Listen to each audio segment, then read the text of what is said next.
उन्हीं के senior minister और गुजराती मामा ने क्या कहा, मैं अक्षरश आपको उसका अंग्रेजी अनुवाद, हिंदी अनुवाद सुनाता हूं।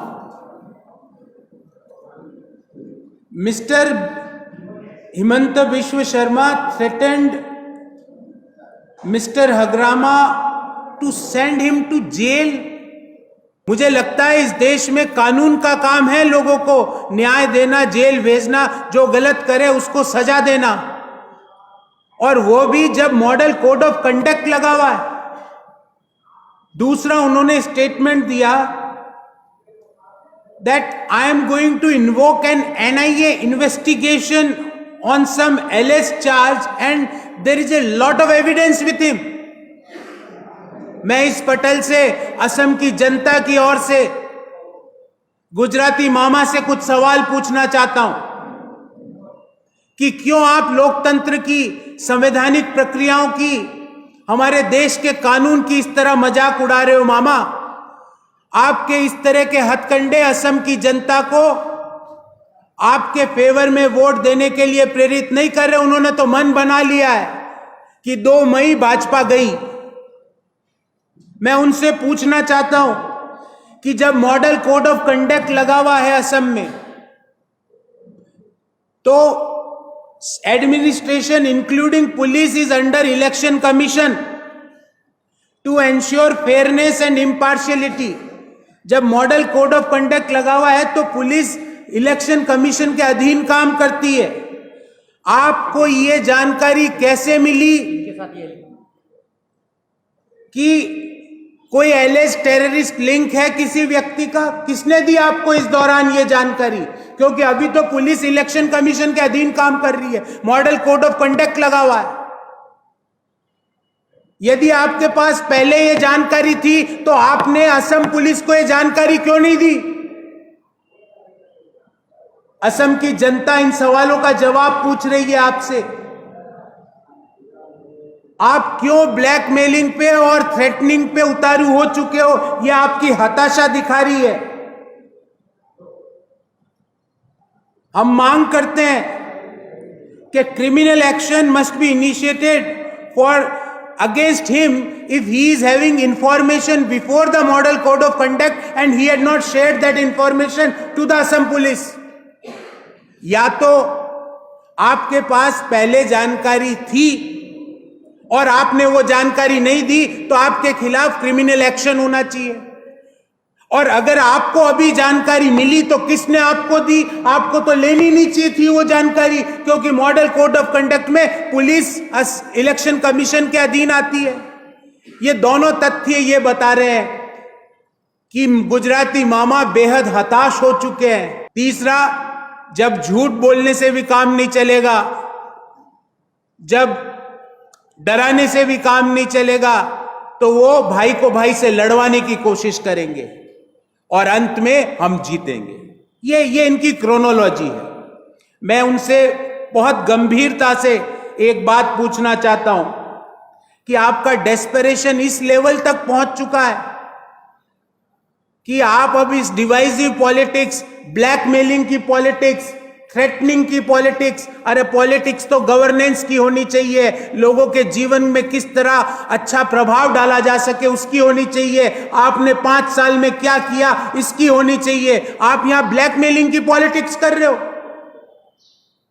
मैं उनसे पूछना चाहता हूं कि ये सब चीजें आप इसलिए कर रहे हो क्योंकि भारतीय जनता पार्टी बुरी तरह से ये इलेक्शन हार रही है। स्वीप चल रहा है, there is a sweep going on in favour of 5 guarantees of the Congress party. पर मैं आपको बोल के जा रहा हूं आज यहां कि जब भी हमारी सरकार बनेगी तो वो शारदा चिट फंड हो, लुइस बर्जर स्कैम हो, इन सब की री इन्वेस्टिगेशन होगा और इम्पार्शियल री इन्वेस्टिगेशन होगा।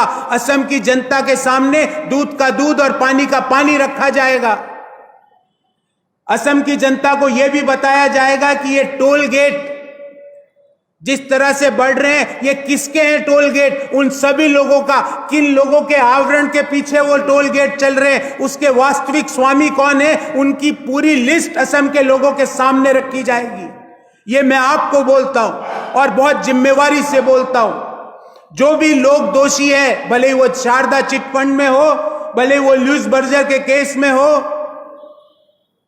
भले ही वो मिस्टर शर्मा के कत्ल के केस में हो, सारा इन्वेस्टिगेशन होगा। दूध का दूध, पानी का पानी निकाला जाएगा। भले ही वो मानवेंद्र शर्मा जी का जो कत्ल हुआ उसके केस में हो, सारी चीजों का, भले ही वो कोविड-19 के दौरान जिस तरह का भ्रष्टाचार हुआ उसका इन्वेस्टिगेशन, फेयर इन्वेस्टिगेशन हम कराएंगे। मैं उनसे ये कहना चाहता हूं कि हमारे प्रतिनिधि मंडल ने आज भारत के चुनाव आयोग में इस बाबत एक रिटर्न कंप्लेन भी की है, और इस रिटर्न कंप्लेन में हमने मांग करी है कि as per article 324 of the constitution of India for violating model code of conduct, we demand कि मिस्टर विश्व शर्मा को, हेमंत विश्व शर्मा को डिस्क्वालीफाई किया जाए चुनाव लड़ने के लिए। ये एक सीधा साधा अवहेलना है मॉडल कोड ऑफ कंडक्ट की।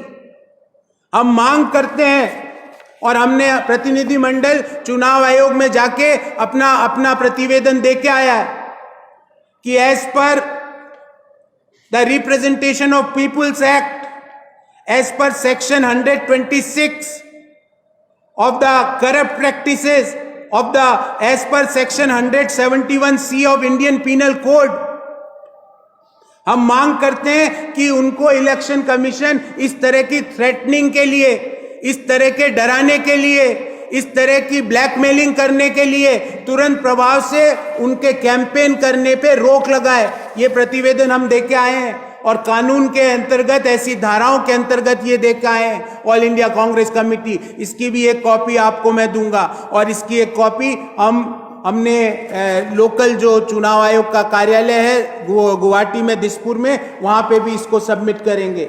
मेरे 4 सवाल है साथियों, और उनसे पूछिएगा। और भारतीय जनता पार्टी, जिसको मैं हताश पार्टी बोलता हूं आज से, उस हताश पार्टी से इन 4 सवालों का उत्तर लेके आइएगा।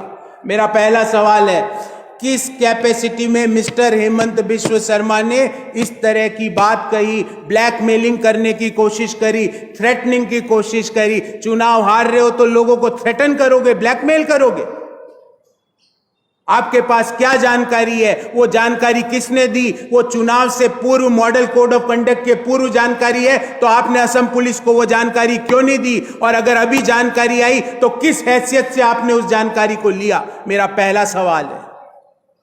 मेरा दूसरा सवाल है कि आपके पास अगर कोई टेररिस्ट की जानकारी थी तो आपने उसको अपने पास क्यों रखा? ये तो एक क्रिमिनल ऑफेंस है, ये तो एक तरह से जनता के साथ में द्रोह करने जैसा है। मेरा तीसरा सवाल है कि जब पहले चरण के मतदान के बाद अपर आसाम ने बीजेपी को बाहर कर दिया, तो आप ब्लैकमेलिंग और थ्रेटनिंग की टैक्टिक्स अपना रहे हो, पर ये हिंदुस्तान के लोग हैं, यहां ब्लैकमेलिंग और थ्रेटनिंग नहीं चलेगी। ये असम के लोग हैं जो अपनी प्राइड और कल्चर के लिए कुछ भी न्यौछावर कर देते हैं। आपके इस धमकियों के, ब्लैकमेलिंग के से हमारे पे और हमारे एलाइज पर कोई असर नहीं पड़ेगा। मेरा चौथा सवाल है कि आप ये थ्रेटनिंग और ब्लैकमेलिंग बंद करके असम की जनता को यह बताइए कि ये टोल गेट में जो बढ़त हो रही है, ये टोल गेट किसके चल रहे हैं असम में? पूरे असम में कौन लोग हैं जिनका पैसा लगा हुआ है इन टोल गेट में? उसकी इन्वेस्टिगेशन हम तो कराएंगे ही, और असम की जनता को बताएंगे कि ये टोल गेट के असली मालिक कौन है। मैंने फिर बोला कि शारदा चिटफंड हो, लुइस बर्जर केस हो, या मानवेंद्र शर्मा जी का मर्डर केस हो, इनका बिल्कुल सही तरीके से इन्वेस्टिगेशन होगा, पारदर्शी तरीके से री इन्वेस्टिगेशन होगा, और जो लोग भी दोषी है, ये धमकी नहीं है, जो लोग भी दोषी है उनके खिलाफ कानून के तहत सख्त से सख्त कार्रवाई करी जाएगी। असम के लोग और असम के वोटर्स ना तो कभी डरे हैं ना कभी डरेंगे। उन्होंने अपना विश्वास प्रकट 5 गारंटियों पे कर दिया है।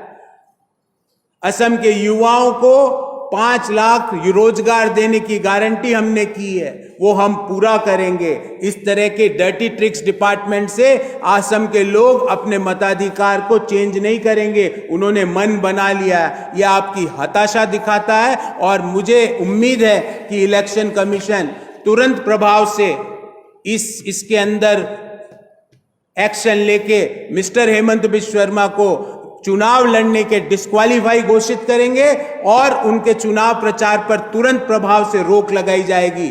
हमने हमारे प्रतिवेदन में यह भी लिखा है, मैं उसकी कॉपी आपको दूंगा, कि उनके कैंपेन पे उनको रोक लगाई जाए, प्रोहिबिट किया जाए, उनके कैंडिडेचर को डिस्क्वालीफाई किया जाए और FIR फाइल करने के directions, because it is a violation of section 123(2) sub clause A, sub clause 1, section 123(4), section 123(7) of representation of people's act.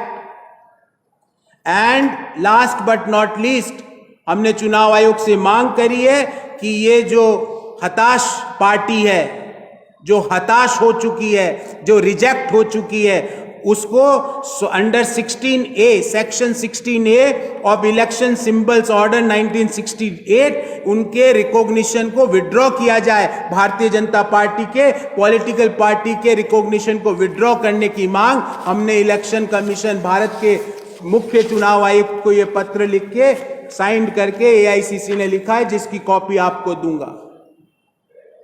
तो मैं फिर मांग करता हूं और असम के लोगों का हाथ जोड़कर धन्यवाद देता हूं